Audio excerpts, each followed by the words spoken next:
Want to see the Brisbane fireworks this New Year's Eve, but don't want to end up in the wrong spot, stuck behind fencing or staring at a bridge that's been closed off to the public?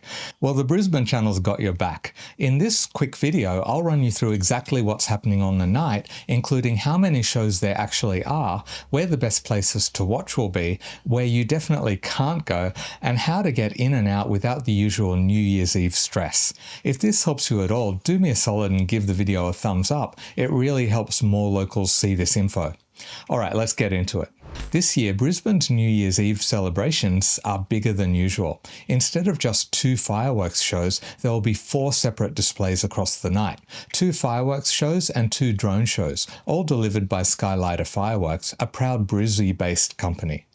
Altogether, the shows are the result of 14 months of planning, featuring 100,000 pyrotechnic effects and 200 drones lighting up the sky. I went and checked out the preparations on Sunday and spoke with Dale from Skylighter Fireworks, who shared some sneak peeks of what's happening and crucially where the show will look best from this year. Here's the run sheet for the night. 7:40 p.m. will be the family-friendly fireworks show. 9 p.m. will be the first drone show, followed by another drone show at 11 p.m. And of course at midnight, the main fireworks finale bringing in 2026. Both fireworks shows will run for around 10 minutes each. Now, the big question everyone asks every year.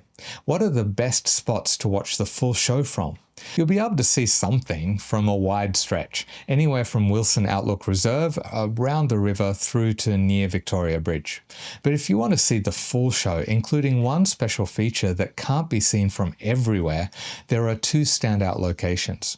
In the past, the Story Bridge was the star of the show, especially with fireworks cascading from it. But over the last few years, the focus has shifted. This year, once again, the main visual action will be concentrated between South Bank and Queen's Wharf. In fact, Dale from Skylighter told me there's a special element of the show that can only really be appreciated from that stretch of the river. Down at South Bank, we have the centre barge featuring a 8-metre high tower with a large halo ring off it, and that motif of circles and halos will be a motif that we carry through both fireworks shows and the 2 drone shows as well across the city. So if you want the best possible view, in front of Street's Beach at South Bank or the riverfront landing in front of Queen's Wharf are your best bets.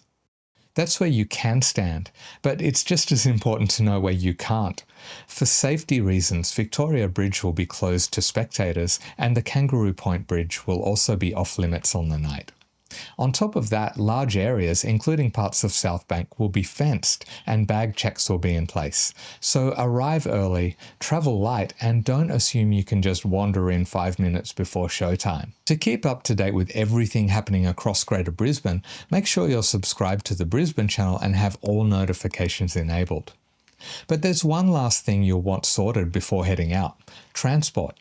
All TransLink services will be free from 8 p.m. until 5:30 in the morning the following day. On top of that, Brisbane City Council is running over 630 additional buses, which is almost 200 more than last year. There will also be widespread road closures, and I've dropped a link to the full list in the video description so you can plan ahead. By all accounts, this is shaping up to be the biggest and best New Year's Eve fireworks Brisbane has hosted. If you want to stay in the loop on everything happening across Greater Brisbane's 5 LGAs, Brisbane, Ipswich, Logan, Moreton Bay and the Redlands, your next stop should be the latest weekly update video. That's it here. Enjoy the rest of 2025, stay safe on the night, and whatever you're doing to bring in the new year, have a great one. See ya.